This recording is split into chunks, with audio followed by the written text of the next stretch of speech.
পহেলগাঁও হামলার বদলা নেওয়ার জন্য প্রস্তুত হচ্ছে ভারত। রাজ্যে রাজ্যে মক ড্রিলের নির্দেশ দিল কেন্দ্রীয় স্বরাষ্ট্র মন্ত্রক। কলকাতা সহ রাজ্যের একাধিক লোকেশনে বুধবার মহড়ার নির্দেশ। ভারত পাক যুদ্ধ কি তবে আসন্ন? ৫৪ বছর পর আবারও উস্কে যাচ্ছে ৭১-এর স্মৃতি। পহেলগাঁওয়ে নৃশংস জঙ্গি হামলার পর থেকেই পাকিস্তানের সঙ্গে টানাপোড়েন চলছে ভারতের।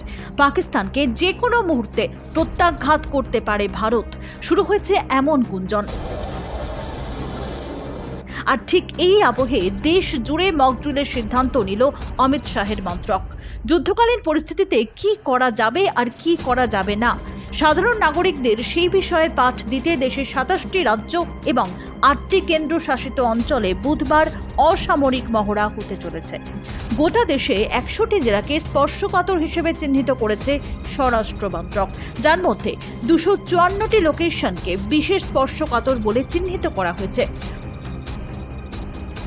মনে করা হচ্ছে বিশেষ স্পর্শকাতর ওই এলাকাগুলি প্রথম টার্গেট হতে পারে শত্রুদের, তাই সেই সব জায়গাতেই আগে মকড্রিল করার সিদ্ধান্ত নেওয়া হয়েছে। বুধবার ৭ই মে চলবে সেই অসামরিক মহড়া, আর সেই তালিকাতে নাম রয়েছে বাংলারও। জানা যাচ্ছে বুধবার বাংলার ২৩টি জেলার ৩১টি লোকেশনে হবে মকড্রিল।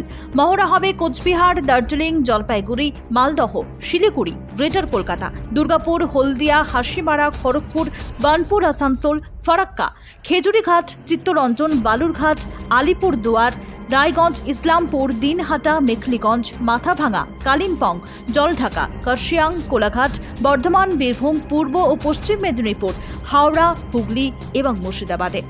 আচমকা শত্রুপক্ষের বিমান হামলা হলে কি পদক্ষেপ করতে হবে সে বিষয়ে বিস্তারিত নির্দেশ দেওয়া হয়েছে রাজ্যগুলিকে। কি হবে মহড়ায়?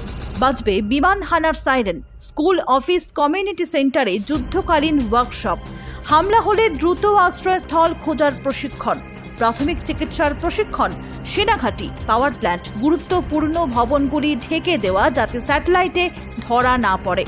রাতে হামলার ক্ষেত্রে আলো নিভিয়ে দিয়ে ক্রাশ ব্ল্যাকআউট করে শত্রু বিমান বাহিনীকে যাতে বিভ্রান্ত করে দেওয়া যায় সেই মহড়াও হবে। নিকটবর্তী বায়ুসেনা ঘাঁটির সঙ্গে কার্যকরী হটলাইন সংযোগ স্থাপন।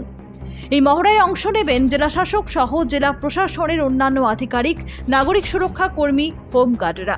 এছাড়াও মহড়ায় অংশ নিতে বলা হয়েছে এনসিসি ক্যাডেট, নেহরু যুব কেন্দ্র সংগঠনের সদস্য এবং স্কুল কলেজের পড়ুয়াদের। ১৯৭১-এ ভারত পাকিস্তান যুদ্ধের পর এই প্রথম দেশ জুড়ে আমজনতার জন্য এমন অসামরিক মহড়ার নির্দেশিকা জারি করেছে কেন্দ্র। সেই আবহেই এদিন ডোভালের সঙ্গে বৈঠক করেন প্রধানমন্ত্রী। যদিও পহেলগাঁওয়ে জঙ্গি হামলার জবাব কখন কিভাবে দেওয়া হবে তা নিয়ে সিদ্ধান্ত নেওয়ার পূর্ণ স্বাধীনতা সেনার রয়েছে বলে আগেই বার্তা দিয়েছেন প্রধানমন্ত্রী নরেন্দ্র মোদী। তাহলে কি পাকিস্তানের সঙ্গে যুদ্ধ এখন শুধুমাত্র সময়ের অপেক্ষা? বাড়ছে সেই জল্পনা। Bureau report, news ৮।